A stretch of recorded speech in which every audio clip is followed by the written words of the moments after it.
who feels betrayed and put upon by her husband. Her husband believes that something is being demanded of him over which no control is possible.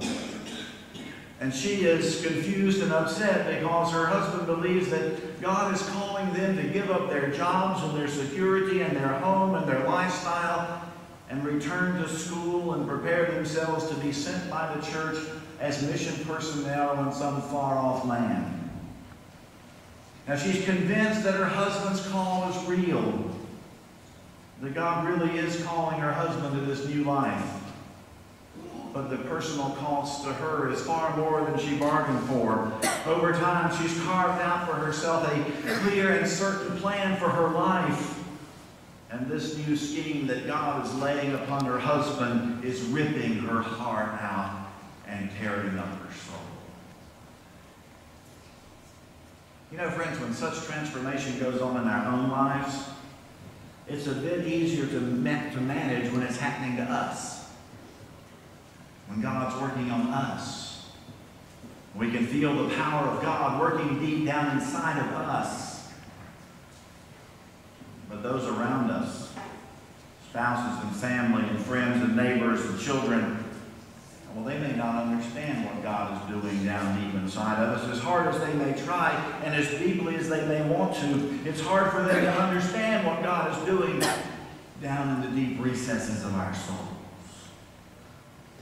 You see, that was Joseph's dilemma. In response to Gabriel's message to Mary, no matter how hard he tried, he simply couldn't understand what God was doing in Mary's life, not only in her body, but in her heart, in her soul, in the very ground of her being. In his mind, of course, Joseph knew what he had to do. He was a righteous man. He had grown up in the faith community. He knew the rules, and no matter how much he loved her, no matter how much he wanted to forgive her, even though he couldn't imagine she had been unfaithful to him, but that was still the only explanation he could get his mind around. So no matter what sort of mental or emotional gymnastics he did, he knew he had to do what was right, and what was right is to put Mary out. He hoped to do it quietly, perhaps in a way that would keep her from being stoned to death. But he was still a man of faith, a man of righteousness, and he had to do it the way he had to do it. Joseph had always played his life by the rules, and he wasn't going to stop now. He was puzzled, he was confused, he was hurting, he was disillusioned. He was still very much in love with his beloved, but he had to play it by the rules. Well, at least until he took one more look at Holy Mary. And he saw her calmness. He saw her peacefulness. He saw her serenity. And he remembered again the words that the angel had spoken to her. Mary, Mary, do not be afraid, for you have found favor with God. Do not be afraid.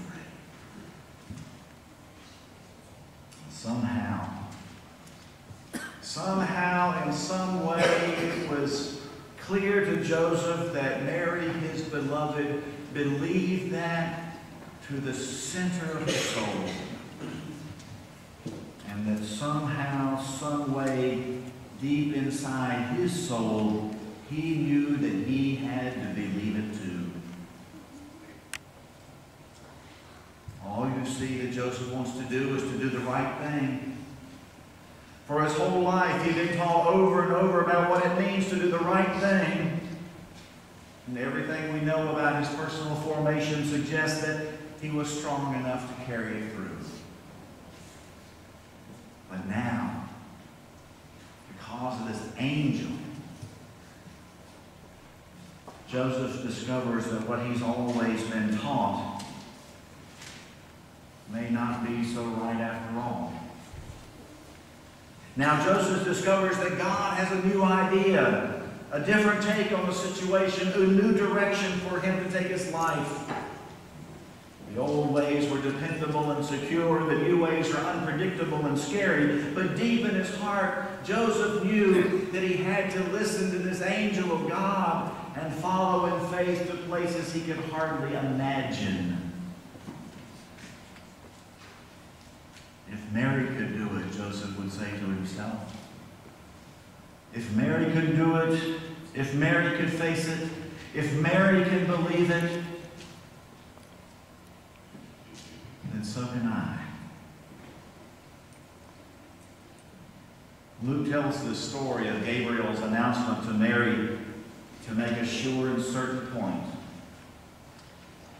A child is born in Bethlehem to a virgin engaged to a man whose name is Joseph.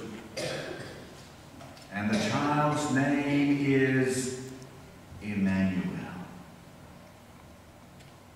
which means God with us. You see, dear friends, in the coming of this child whose nativity celebration we await, God does a new thing among us.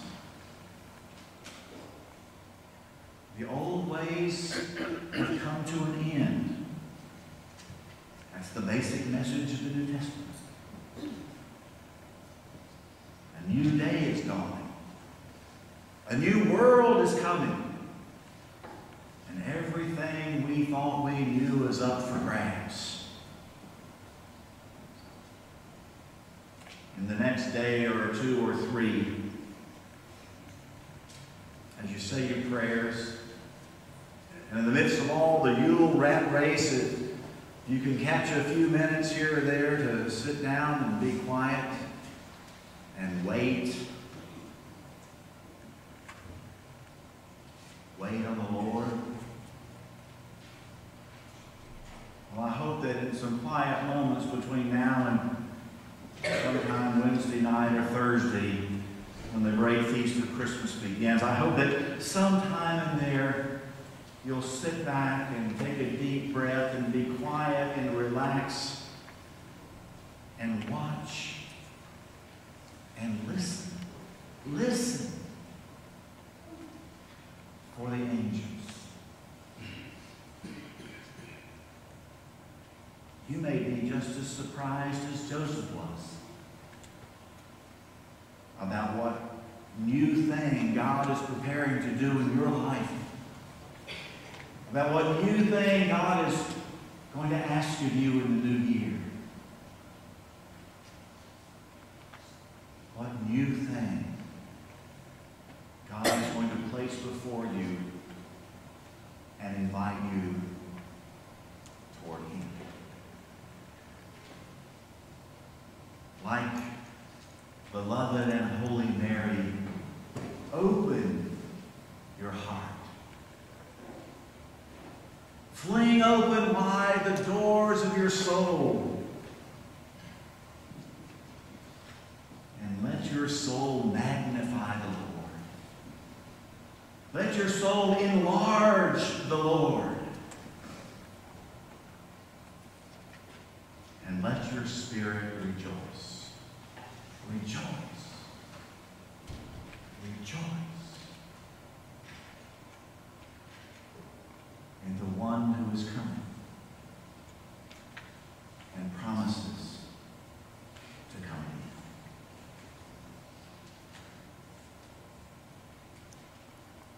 To God be the glory.